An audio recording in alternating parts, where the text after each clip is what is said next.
La stratégie climat et défense, donc adoptée à la fin du mois d'avril 2022, naturellement s'inscrit dans une temporalité de long terme, mais nous avons décidé d'organiser son plan d'action dans une première phase à l'horizon de la fin 2024. Alors, cette stratégie, elle est organisée en 4 axes d'efforts. Développer la connaissance et l'anticipation, ce qui veut dire nous rapprocher aussi beaucoup des établissements scientifiques, des centres de recherche divers et variés, des think tanks, des entreprises également qui ont beaucoup de savoir, d'autres départements ministériels naturellement. Donc de développer nos outils d'anticipation et de connaissance. Deuxièmement, l'adaptation des armées sur un plan stratégique, sur le plan opérationnel, tactique, capacitaire, dans le cadre d'une approche globale. C'est le cœur de la stratégie, c'est là où la marche est très haute. Troisième axe, c'est la poursuite de nos efforts d'accompagnement des efforts collectifs en matière de développement durable, de transition énergétique, d'atténuation.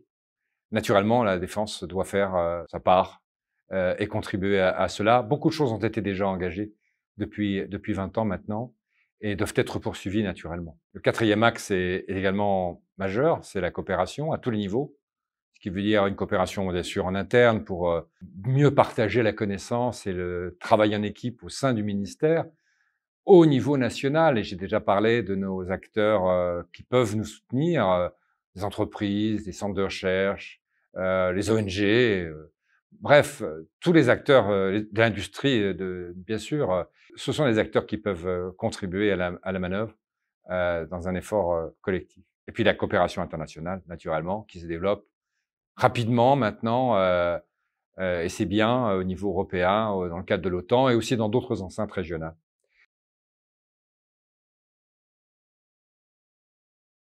Le plan d'action vise dans un horizon d'abord de court terme, de replanter le décor dans une approche ascendante avec les sachants qui pilotent 5 ateliers de travail. Le premier est consacré à la conflictualité à l'emploi des forces, c'est-à-dire étudier la conflictualité, les tensions internationales.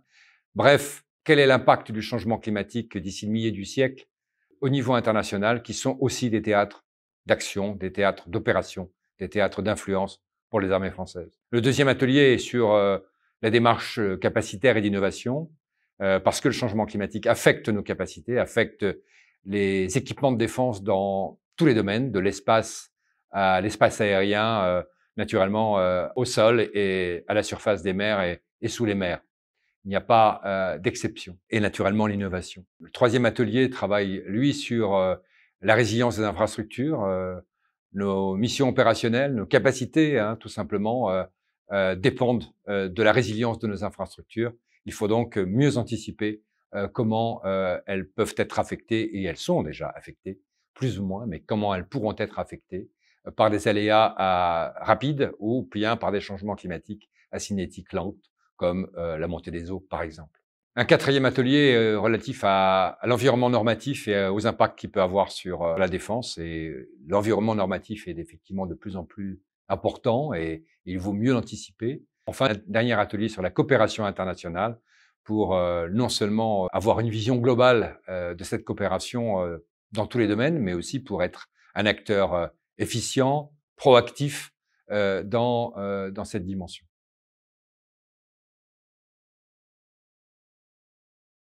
C'est une contribution significative. Il y a d'autres entreprises, d'autres acteurs privés qui nous accompagnent. Je voudrais dire que l'étude que vient de réaliser l'Observatoire Défense et Climat sur les changements climatiques et l'impact sur l'instabilité ou la conflictualité au niveau international est utile pour nous. Nous avons besoin d'intelligence collective, d'expertise sur les questions à la fois climatiques au niveau international, mais aussi sur ce lien entre climat et sécurité. Nous avons besoin de cet éclairage parce que cet atelier sur conflictualité emploi des forces est engagé dans la rédaction d'une note de réflexion prospective interarmée qui vise justement à proposer un cadre général, une vision générale de l'impact des changements climatiques sur l'emploi des forces.